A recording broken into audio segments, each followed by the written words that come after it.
السلام علیکم ورحمۃ اللہ وبرکاتہ۔ ایک مختصر سی بات کرنی ہے ہمارے ان بھائیوں سے جو جن سنکرانتی کے موقع پہ بڑے جوش و خروش کے ساتھ پتنگ بازی میں پتنگ اڑانے میں مصروف ہیں۔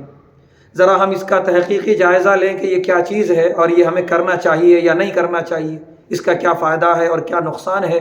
ایک ایمانی ذمہ داری بنتی ہے ہماری۔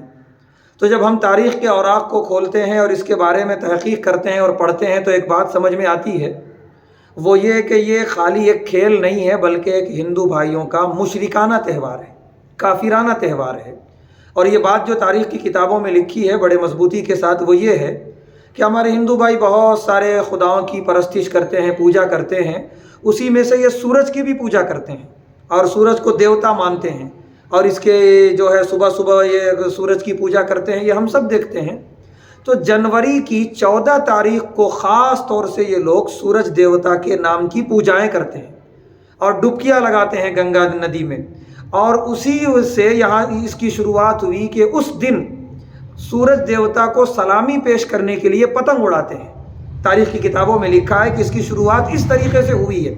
اور یہ بات اس لیے بھی سمجھ میں آتی ہے کہ دنیا میں یورپ میں پتنگ بازی نہیں ہے، عرب والے پتنگ جانتے نہیں ہیں، مشرق وسطیٰ میں اور مقامات پہ پتنگ کا کوئی کھیل کوئی تہوار ہے ہی نہیں، یہ صرف ہندوستان میں ہے۔ وجہ کیا ہے؟ یہاں بسنے والے ہندو بھائیوں کا یہ مذہبی تہوار ہے۔ تو جب یہ مشرکانہ اور کافرانہ تہوار ہے تو ہم جیسے ایمان والوں کی ذمہ داری یہ بنتی ہے کہ اس سے دوری اختیار کریں۔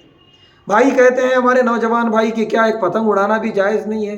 دیکھیے بھائی، جائز اور ناجائز ایک الگ چیز ہے۔ پتنگ اڑانا جو ہے مسئلہ ایک کھیل ہے، کیا کھیلا جائے نہیں کھیلا جائے وہ الگ چیز ہے۔ ورزش کے لیے، جسمانی ورزش کے لیے اسلام اجازت دیتا ہے کھیلنے کی۔ پتنگ اڑانے میں کوئی جسمانی ورزش نہیں ہے، تو لہٰذا اس سے ہم دور رہیں۔ یہ ایک شرکیہ کفریہ تہوار کا حصہ ہے، اپنے آپ کو اس سے بچائیں، یہی ہمارے لیے کافی ہے۔ اب آئیے، وہ لوگ جو پتنگ بازی کرتے ہیں ان کی خدمت میں یہ بات ہے کہ پتنگ بازی ہمیں کم سے کم 3 طرح کے نقصان میں مبتلا کرتی ہے۔ پہلا نقصان ہے اخلاقی نقصان، اس سے اخلاق تباہ ہو رہے ہیں۔ کیسے؟ ہم دیکھیں منظر کہ 14 جنوری ہو یا 15 جنوری ہو کہ عصر کے بعد چھتوں کے اوپر، کیا مسلم محلہ کیا غیر مسلم محلہ، چھتوں پہ بڑے بڑے ڈی جے لگائے جاتے ہیں، بہت زور و شور سے گانے بجائے جاتے ہیں، بڑے فحش گانے، اور یہ آوازیں الگ ہیں۔ اور پھر پتنگ اڑانے والوں کی چیخ و پکار یہ ایک الگ ہے۔ اور پھر وہاں محرم نامحرم کا اختلاط ہوتا ہے۔ بعض گھروں کی عورتیں بھی جو چھتوں پہ چڑھی ہوئی ہوتی ہیں اور نامحرموں کی نظریں پڑ رہی ہوتی ہیں، اور یہ چیخنے چلانے کی وجہ سے نیچے مسجدوں میں جو نمازیں ہوتی ہیں قریب میں، وہ ان نمازوں میں بڑا خلل واقع ہوتا ہے۔ تو نتیجہ یہ ہوتا ہے کہ اخلاقی اعتبار سے بالکل تباہی ہے۔ یہ پہلا نقصان۔ دوسرا نقصان، شرعی نقصان دوسرے اعتبار سے، وہ یہ ہے کہ ہم ایسا کر کے کافروں اور مشرکوں کے تہوار کا حصہ بن رہے ہیں۔ اور اللہ کے نبی صلی اللہ علیہ وسلم نے فرمایا، من تشبہ بقوم فہو منہم، جو آدمی کسی قوم کی مشابہت اختیار کیا وہ انہی میں سے ہو گیا۔ تو لہذا ہم انہی میں سے ہو جا رہے ہیں ایسا عمل کر کے۔ یہ بڑا شرعی نقصان ہے، ہم اپنے آپ کو اس سے بچائیں۔ تیسرا، جسمانی نقصان، کہ جسم کو نقصان پہنچاتا ہے یہ تہوار۔ اگر اس کو دیکھنا ہے تو 2-3 دن گزرنے کے بعد ہم جائیں، گورنمنٹ دواخانوں کا دورہ کریں، پرائیویٹ دواخانوں کا دورہ کریں، چھتوں پہ سے گرے ہوئے لوگ ملیں گے، نوجوان بھی، بچے بھی، ہڈیاں ٹوٹی ہوئی ہیں۔ ایسے بھی ملیں گے جو پتنگ لوٹنے کے لیے سڑکوں پہ دوڑے تو گاڑیوں کی زد میں آ گئے، یا تو مر گئے یا شدید زخمی ہو گئے۔ ایسے بھی ملیں گے جو پتنگ کے مانجھوں سے شدید طور پہ زخمی ہو گئے، کٹ گیا ان کے ہاتھ، ان کے پیر، ان کے گوشت، ان کی جلد، چمڑے۔ تو یا تو یہ ہلاکی کر دیتا ہے یہ تہوار، موت کی نیند سلا دیتا ہے، یا جسمانی اعتبار سے شدید نقصان پہنچاتا ہے۔ تو یہ ایسے بڑے بڑے نقصانات ہیں اس کے، تو ہم اپنے آپ کو اس سے بچائیں۔ اور آخری بڑی درد بھری بات ہمارے مسلم نوجوانوں سے عرض کرنی ہے، وہ یہ کہ میرے بھائیو، ہمارا تہوار آتا ہے عید الفطر ہے، عید الاضحیٰ ہے، اور بھی مقدس راتیں آتی ہیں۔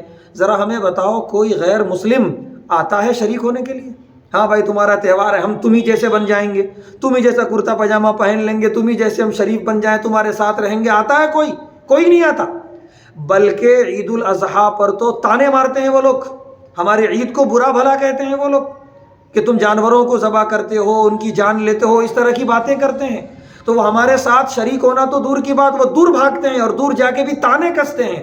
اور ہمارا حال یہ ہے، ان کا تہوار آیا تو پاگل ہو جاتے ہیں، بالکل گرے پڑتے ہیں اور انہی جیسا بن جانے کی پوری کوشش کرتے ہیں۔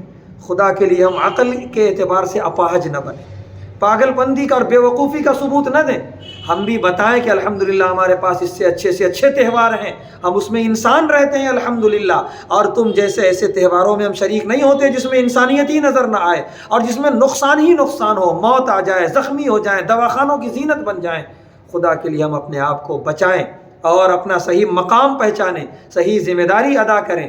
اللہ سے دعا ہے اللہ ہمارے نوجوانوں کو صحیح سمجھ نصیب فرمائے. جزاک اللہ خیر. السلام علیکم.